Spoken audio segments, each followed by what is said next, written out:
Throw them out. Throw them out. This story took place about the time of the founding of our country, back in the middle, about 1770 or so is when this took place. Two servers showed up to serve benediction at an Italian parish and in Italy. Annabelle della Genga and Francisco Castiglione were assigned to serve benediction. Two boys went to the sacristy, they got their cassock and surplice on, they picked up their heavy candlesticks, and they went to the back to wait, and they started to argue and bicker. Who of them gets to be on Father's right-hand side?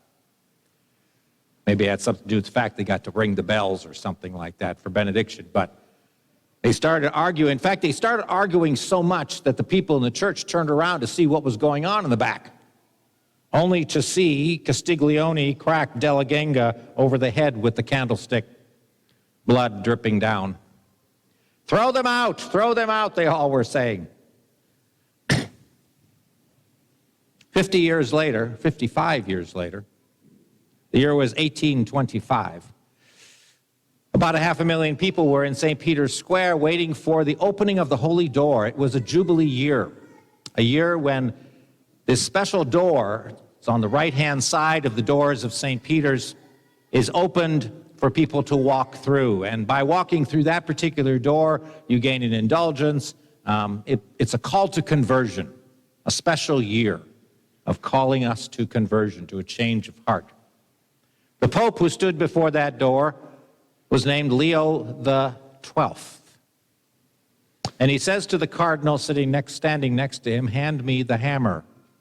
It was a silver hammer that he would knock on the door, and after he knocked on the door, he would say, "Open unto me the gates of justice." And he would be the first one to walk through, and then for the rest of that year, people would ritually walk through that door as a sign of their desire to change. Who was Leo the 12th? The Leo the 12th was the former Cardinal della Genga, who was the cardinal that he took the hammer from, Cardinal Castiglione. The story goes that Castiglione, before he handed him the hammer, says to him, "Just like the candlestick, huh?" Nobody back then would have thought that these two rambunctious servers were going to not only become priests, but cardinals, and eventually both of them became pope. Della Genga was Leo the 12th, Castiglione was Pius the 8th.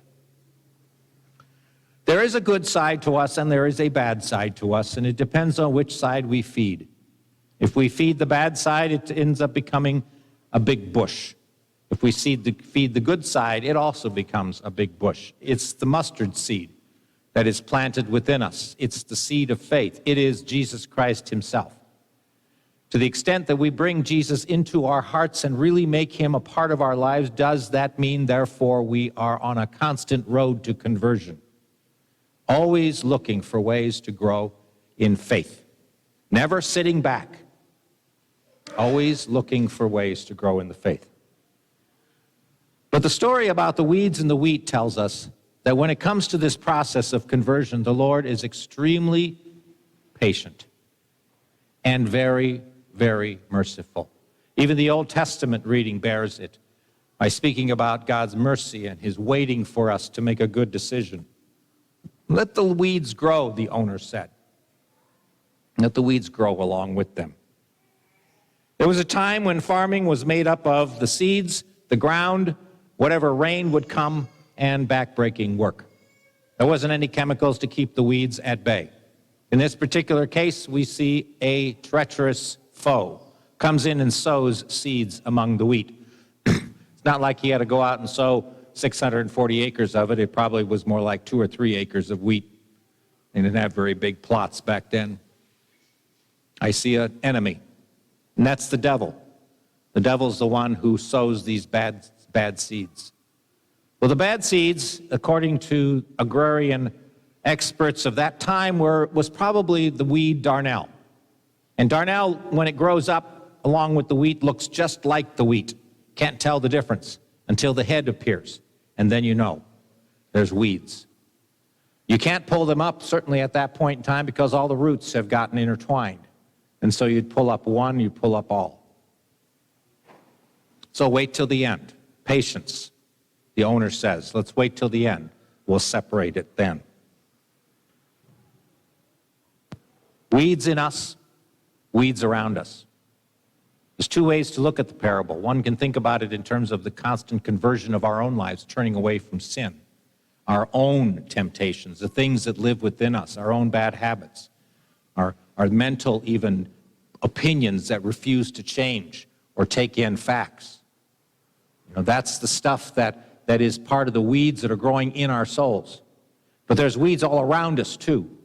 The culture in which we live, which is a culture of death, a culture that wants us to imbibe in all sorts of passionate things that have nothing to do with following God.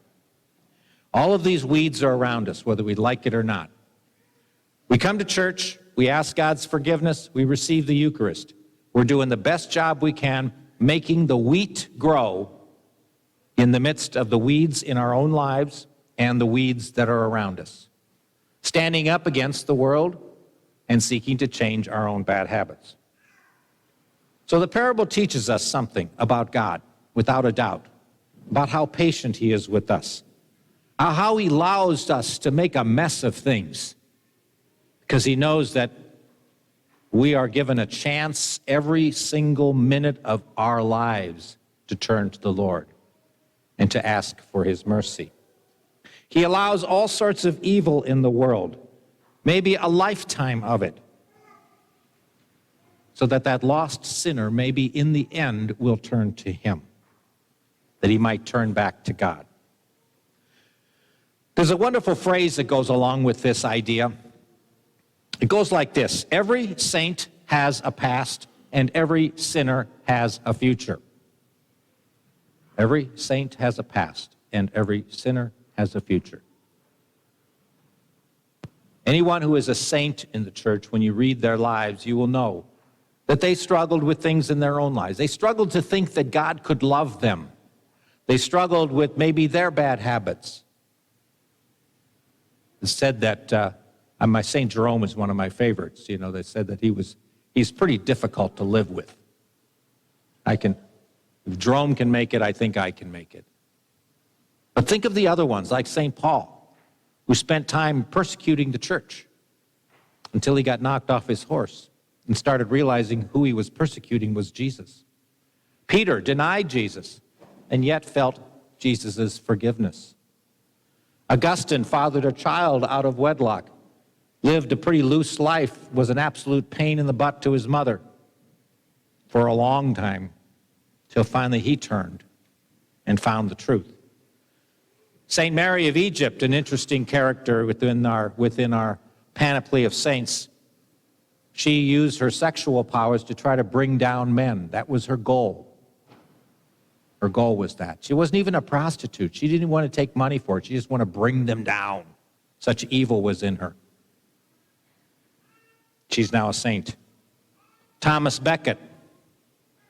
He was obscenely rich. He had a wardrobe that was even greater than the king's.